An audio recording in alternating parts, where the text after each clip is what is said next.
Olá pessoal, eu trouxe hoje para vocês a história da Beata Albertina, também conhecida como Virgem e como Mártir.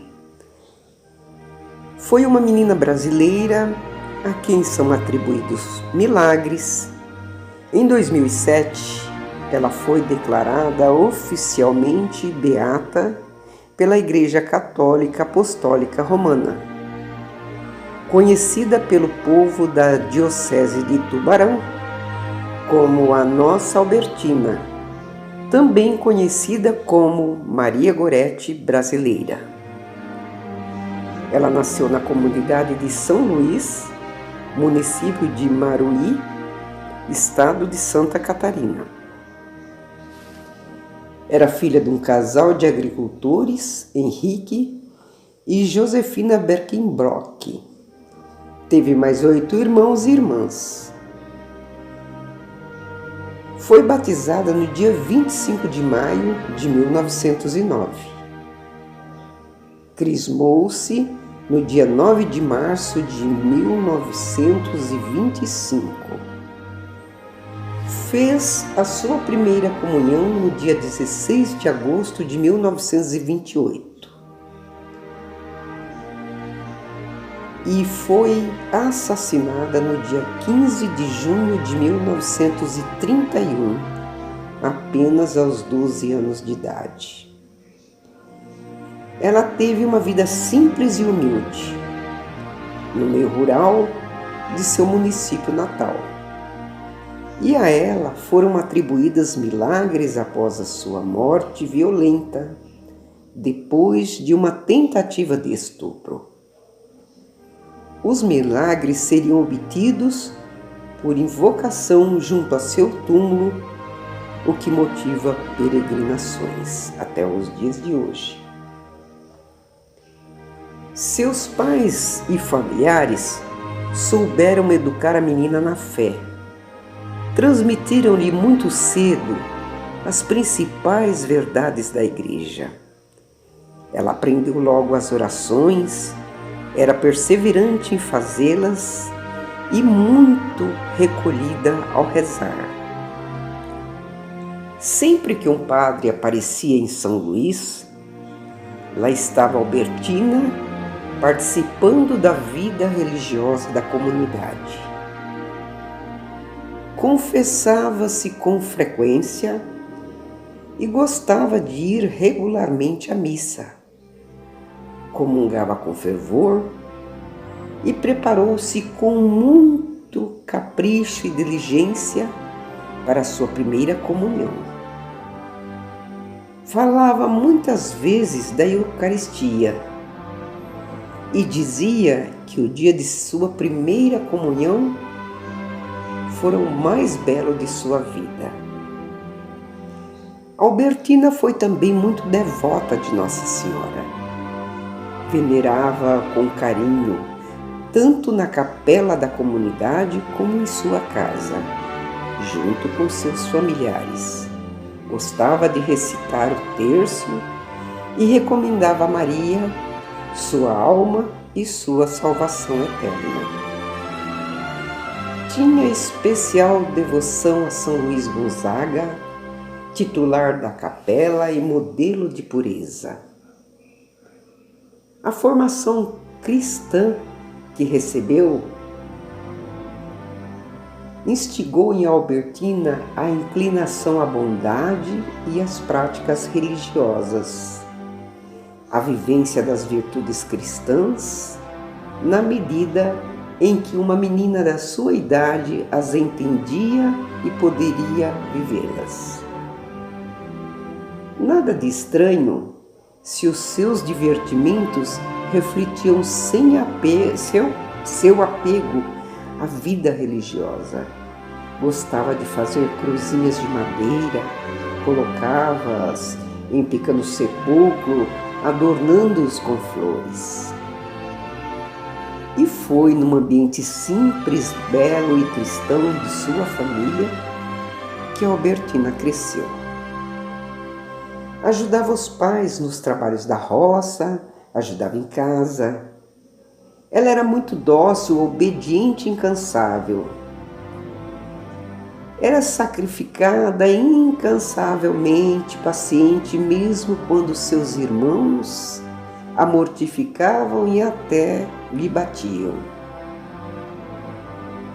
Ela suportava tudo em silêncio,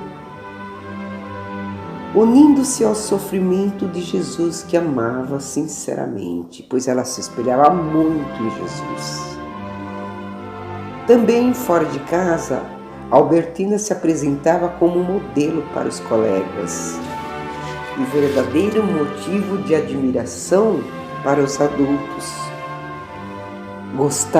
Gozava de grande estima na escola local, particularmente por parte de seu professor, que a elogiava por suas condições espirituais e morais que de longe percebiam ser superiores às crianças de sua idade.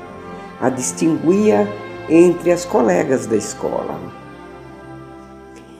Ela se aplicou ao estudo, aprendeu bem o catecismo, conheceu os mandamentos de Deus, seus significados, e jamais faltou nela modéstia.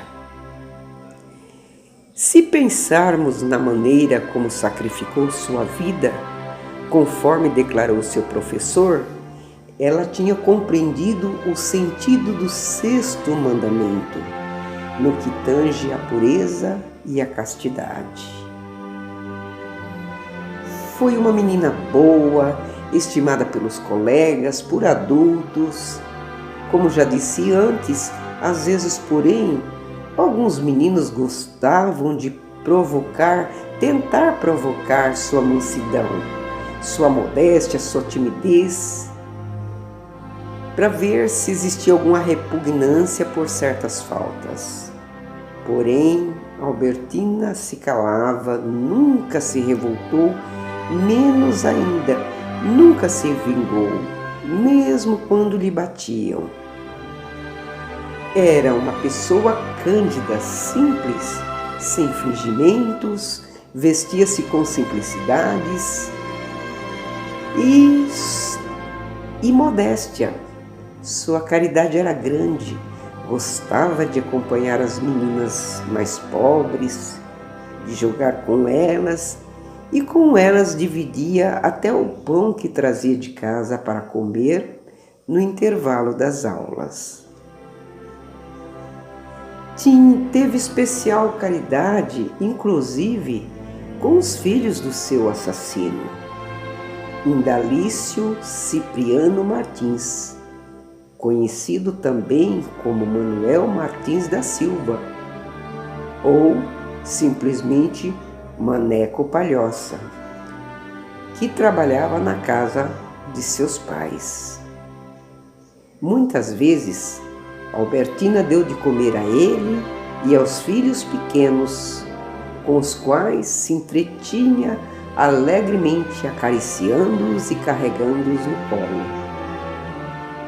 Isso é tanto mais digno de nota, quanto Maneco era negro, sabendo-se que nas regiões de colonização europeia, uma dose de racismo sempre esteve presente, o que não era coisa de se encontrar na menina. Todas essas atitudes cristãs mostram que a Albertina, apesar da sua pouca idade, era uma pessoa impregnada de evangelho. Não é de estranhar, portanto, se teve forças para comportar-se com fortaleza cristã no momento de sua morte, a fim de defender sua pureza e virgindade. No dia 15 de junho de 1931, foi um dia fatídico. Albertina se levantara e estaria à procura de um boi fugitivo, da qual seu pai havia falado. De repente, ela vê ao longe alguns chifres e corre naquela direção, pensando tratar-se desse boi, mas eram outros bois que estavam ali amarrados. Surpresa, porém, ela encontrou perto deles esse empregado de seu pai, Maneco, carregando feijão na carroça. À pergunta de Albertina pelo boi desaparecido, Maneco lhe dá uma pista falsa para encaminhá-la ao lugar onde ele pretendia satisfazer seus desejos bestiais sem chamar a atenção de ninguém. Afinal, Maneco não demonstrava que tinha um olhar malévolo em cima da menina. Maneco, no entanto, já tinha violentado outra menina e teria dito: hoje eu tenho que matar alguém. E pensava com ele, caso a garota não aceitasse o que ele planejava, iria usar o canivete para forçá-la. Albertina, conforme a história local, teria seguido a indicação de Maneco, se embrenhando pela mata, e percebeu logo lá na frente alguns ruídos que ela pensava ser provocado pelo boi fujão. Eis, porém, que ao se embrenhar dentro da mata, ela dá de cara com o Maneco. Ela fica petrificada, sozinho no mato, com aquele homem de frente, olhando para ela de uma forma feroz, como ela nunca havia percebido. Maneco lhe teria proposto seus intentos, demonstrado o que ele queria fazer. Mas Albertina, decidida, resolveu lutar, não aceitar, sabendo que aquilo que o empregado queria fazer era errado aos olhos de Deus e a seus próprios olhos. Então Maneco teria tentado se apossar de Albertina à força, mas ela não vai deixar se subjugar jamais. Segundo relatos, ela teria lutado contra seu assassino com todas as forças que possuía, quase o derrubando. Mas em algum momento, ele a derrubou e a segurou, mesmo com todas as tentativas de resistência por parte da menina, que afinal tinha só 12 anos, ela teria agarrado seu vestido com tanta força e se coberto o mais que pôde. Então Maneco, sentindo-se derrotado moralmente pela menina, resolveu assassiná-la por vingança, agarrando-a pelos cabelos e afundando o canivete no pescoço e a matando por degola, porém sem conseguir violá-la. O assassino despistou o crime, dizendo a todos, logo após o acontecido, saiu gritando que estava procurando o boi e encontrou o corpo de Albertina. E aí deu a ideia de colocar a culpa tudo em João Candinho. João Candinho era um rapaz que também trabalhava na fazenda, tido como um rapaz muito calado, tímido, talvez até um pouco débil, um pouco problemático. E ele, dizendo isso, começou a dizer: eu tenho quase certeza que foi João Candinho. Foi esse homem que matou Albertina. O rapaz chorava, dizendo em vão que não, porém foi preso, protestou, jurou inocência aos prantos, mas tudo foi inútil. Os colonos, que começaram a observar tudo, começaram a duvidar, pois sabiam que João Candinho era uma pessoa até certo ponto inocente e nunca viram uma pessoa acusar outra com tanta veemência. Aí começaram a pensar: acaso não seria Maneco o assassino? Como contam testemunhas, Maneco também aparecia toda hora por perto da sala, aonde se velava o corpo de Albertina. E sempre que ele se aproximava, a ferida do pescoço da menina vertia sangue. O povo começou a desconfiar e pensava, não seria um sinal? Enquanto o povo cismava, Maneco já estava tramando sua fuga. 2 dias depois, chegou o prefeito de Imariú, que acalmou a população e mandou chamar João Candinho. Levou-o então à capela, tomou um crucifixo e, acompanhado por Candinho e outras pessoas, teve a ideia